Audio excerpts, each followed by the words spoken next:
Halo sahabat yang dikasih dalam Tuhan Yesus Kristus, jumpa lagi bersama saya Jonsung, Jesus my Savior. Persiapkanlah jalan untuk Tuhan, luruskanlah jalan baginya. Itulah panggilan hidup saya. Baik, sahabat yang dikasih dalam Tuhan Yesus Kristus.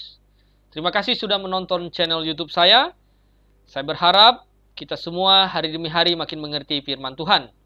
Bagi teman-teman yang belum mengerti, tidak perlu marah dan menghakimi dengan sembarangan, berkata, wah Pak John ini iri lah, Pak John ini cari tenar lah. Itu kalian omong kosong, justru terkutuk orang-orang seperti itu.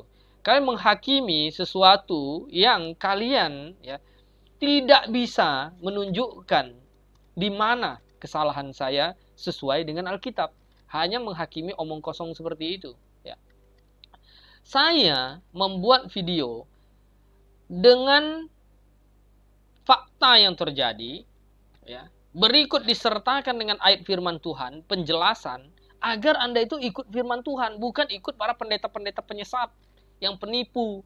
Akhirnya nanti kalian akan disesatkan. Nah, itu tujuan saya. Gitu loh. Nah, jadi sahabatku yang dikasih dalam Tuhan, Anda perhatikan ini. Beberapa waktu yang lalu, sebenarnya saya sudah pernah buat video ini. Cuma kan dilaporkan, di take down sama YouTube. Nah, akhirnya saya ngambil sebuah keputusan, YouTube saya tidak mau dimonetasi, tidak ada pasang iklan. Dan biarkan saja dia berjalan dengan seadanya. Karena kemurnian tujuan hati saya adalah untuk beritakan firman, saya bukan cari duit di YouTube. Ya. Tuhan pasti akan memelihara dan menyertai melalui orang-orang yang mengasihinya. Dia akan mendukung pelayanan saya. Saya percaya akan hal itu. Bagaimana Tuhan memelihara Elia, dia mengirimkan burung gagak untuk kasih makan kepada Elia. Maka Tuhan pasti akan memakai orang-orang yang mengerti kebenaran firman Tuhan untuk mendukung channel ini. Oke? Baik, sahabatku yang dikasih dalam Tuhan. Mari kita lihat video seorang yang ngaku pendeta, tapi bagi saya dia bukan pendeta, bukan hamba Tuhan. Tapi ini penyesat, anak muda, nggak tahu sekolah teologianya di mana, tetapi dia membuat video seperti ini. Ya, Anda coba lihat. Anda pakai akal sehat untuk melihatnya ya. Pikir. Urapan Tuhan bagaimana lewat apapun. Tuhan bisa pakai keledai, Tuhan bisa pakai batu, Tuhan bisa pakai apapun. Firman Tuhan berkata apa? Bahkan kain yang dipakai Paulus bisa menyembuhkan orang sakit. Oke, sahabatku yang dikasih dalam Tuhan. Anda lihat si Geren Lumoindong ini. Di mana ada sebuah kebaktian, kemudian sepatunya diletakkan di atas kursi di depan mimbar di situ, dan orang semua suruh datang untuk menjamahnya, untuk mencium sepatu itu supaya makin lebih dekat. Ini semua penyesatan. Sangat sesat sekali. Ya. Mengapa saya katakan sesat? Nah, sekarang begini dulu. Dia pakai argumentasi bahwa katanya, Tuhan bisa pakai apa saja. Yes, Tuhan bisa pakai apa saja. Itu Tuhan, Maha Kuasa, pencipta langit dan bumi. Sedangkan kamu, Geren, orang berdosa. Kamu itu manusia berdosa. Kemudian dia mengutip lagi. Ya. Bahwa Tuhan bisa pakai segala sesuatu, apa saja, maka Tuhan juga bisa pakai sepatu. Itu maksudnya. Kalau Tuhan bisa meludah ke tanah dan dia oles-oleskan itu tanah dengan ludahnya, kemudian dia celikkan mata orang buta, apakah manusia bisa melakukannya? Tidak bisa. Mengapa Tuhan melakukannya seperti itu? Dia menunjukkan bahwa dia ada Allah, Mesias, anak Allah yang hidup. Dia bukan sekedar manusia, bukan sekedar anak Maria, tapi dia adalah Tuhan, pencipta langit dan bumi. Dia bisa menciptakan manusia. Itu tujuan Mesias melakukan mujizat untuk menggenapi Yesaya pasal 35.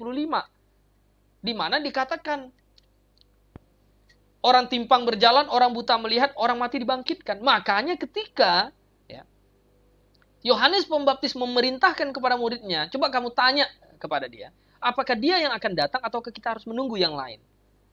Pergilah murid-muridnya nanya kepada Yesus. Yesus jawabnya apa?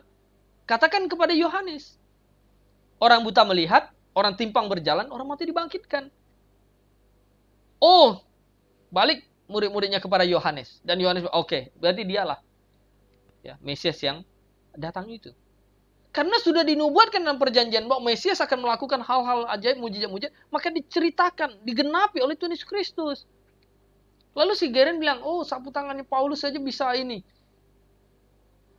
Rasul Paulus itu diangkat jadi rasul. Geren, kamu ini siapa? Kamu ini diangkat jadi rasul. Rasul itu ada 12 untuk orang Israel. Makanya ketika Yudas mati, digantikan oleh Matias. Tidak boleh dua-duanya masuk, diundi, dapat Matias. Dan rasul untuk orang non-Yahudi, Paulus.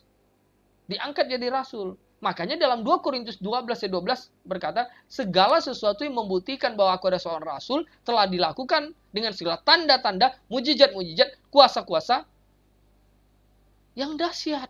Paulus melakukan itu. Nah, Anda paham nggak perbedaannya sih, Karen?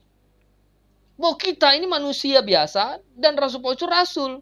Lalu kamu mau ngangkat diri menjadi rasul? Mau ingin kuasa seperti Tuhan Yesus? Tuhan Yesus bisa melakukan apa? Lalu kamu pikir kamu juga bisa melakukan seperti itu? Ingin punya kuasa sama seperti Tuhan? Itu namanya antikris, Lucifer. Itu namanya pembangkangan, pemberontakan. Ini konyol sekali. Nah, kemudian nih ada juga pendeta nih sama persis. Pendeta di luar negeri ini. Lihat, coba lihat ya.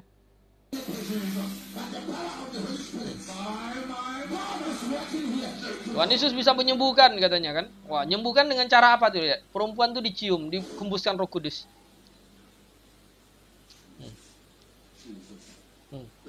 Jesus, thank you Jesus katanya.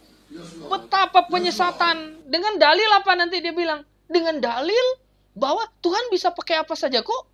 Tuhan bisa pakai mulut saya untuk membuskan Roh Kudus. Tuhan bisa pakai apa saja untuk menyembuhkan. Bisa pakai air liur saya. Betapa kurang ajar pendeta-pendeta seperti ini. Saya kasih tahu. Ya. Tetapi kenapa masih banyak pengikutnya? Karena pengikutnya pun otaknya itu bodoh semua juga. Nggak baca Alkitab nih. Sekarang saatnya saya akan memperlihatkan Anda ayat-ayat Alkitab. Sekarang bantah saya dengan ayat, gitu loh, ya. Misal firman Tuhan begini, dalam Matius ini kan, 7 ayat 22. Pada hari terakhir banyak orang akan berseru kepadaku, Tuhan, Tuhan, bukankah kami bernubuat demi namamu, dan mengusir setan demi namamu, ya, dan mengadakan banyak mujizat demi namamu juga. Pada waktu itulah aku akan berterus terang kepada mereka dan berkata, aku tidak pernah mengenal kamu, menyalah daripadaku kamu sekalian pembuat kejahatan. Ini peringatan dari Tuhan.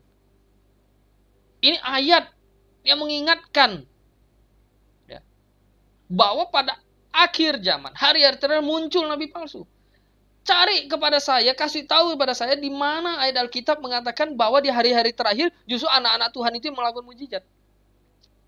Di mana? Justru Tuhan kasih tahu bahwa nabi-nabi palsu yang mengadakan mujizat. Kemudian kita buka lagi lah ayatnya. Biar Anda jangan pikir cuman ini saja, ya lalu Anda tafsirkan, oh karena dia bilang pembuat kejahatan. Kenapa dibilang pembuat kejahatan? Karena menyesatkan itu jahat. Menyembuhkan orang kan baik. Menyembuhkan orang tapi tidak beritakan Injil yang benar, melanggar firman Tuhan, itulah ciri-ciri antikristus, penyesatan. Kita buka lagi lah 2 Tesalonika pasal 2. Biar Anda paham. Anda baca di sini. Kedatangan si pendurhaka, iblis, itu adalah pekerjaan iblis. Dan akan disertai dengan rupa-rupa perbuatan ajaib, tanda-tanda, dan mujizat-mujizat palsu. Dengan rupa-rupa tipu daya jahat terhadap orang-orang yang harus binasa. Karena mereka tidak menerima dan mengasihi kebenaran yang dapat menyelamatkan mereka. Kedatangan pendurhaka itu ditulis ciri-cirinya seperti itu. Iblis itu ciri-cirinya seperti itu. Ngadakan mujizat segala macam. Nah, Anda mau bantah apa lagi? Ayat firman Tuhan lagi nih. Saya kasih lihat lagi. Matius 24.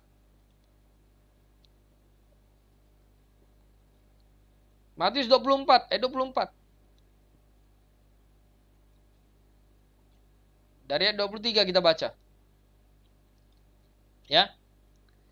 Pada waktu itu, jika orang berkata kepadamu, lihat, Mesias ada di sini, atau Mesias ada di sana, jangan kamu percaya. Di ayat lain, Mesias di padang gurun, jangan percaya. Mesias di bilik, jangan percaya. Mesias outdoor, indoor, jangan percaya. Karena muncul banyak Mesias palsu.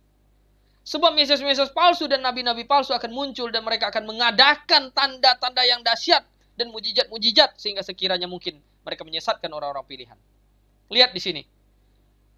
Bahwa Mesias-Mesias palsu itu mengadakan tanda-tanda, mujizat-mujizat juga. Siapa Mesias itu? Mesias itu artinya yang diurapi. Dasar dari kata krio, Kristos. Yang diurapi itu artinya Mesias. Jadi sahabat kan dikasih di dalam Tuhan. Kalau hari ini banyak pendeta yang ngaku dia adalah hamba yang diurapi, itu bukan kebetulan. Mereka secara tidak langsung mereka mengatakan bahwa mereka adalah Mesias. Karena yang diurapi itu hanya di dalam Alkitab itu terminologi yang diurapi itu imam, nabi, dan raja. Makanya kita hamba Tuhan biasa ini bisa diurapi. Siapa yang urapin? Pakai apa urapinnya? Istilah-istilah yang tidak ada di dalam Alkitab mereka pakai, mereka mencaplok itu semua. Betapa sesat kan? Jadi sahabatku dikasih di dalam Tuhan. Saya membuat video-video seperti ini tujuan tuh untuk mencerdaskan kita semua. Agar Anda tuh mengerti yang tidak disesatkan. Nih lihat. Ya, dihembuskan lagi. Lihat. Anda bisa bayangkan betapa konyol. Dapat mengadakan jatuh apapun. pegang sepatunya. Tuhan bisa pakai keledai, Tuhan bisa pakai batu, Tuhan bisa pakai apapun.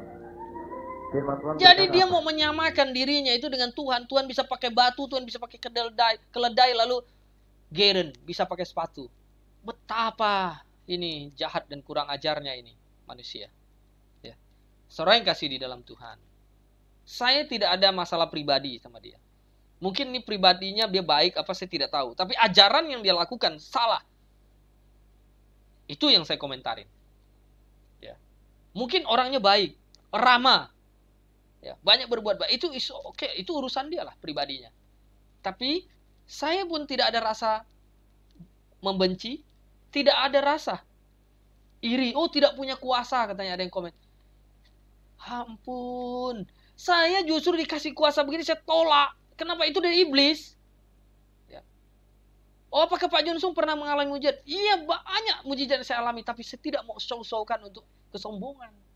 Bukan saya panggil semua orang sini untuk terima itu. Kuasa itu, bukan.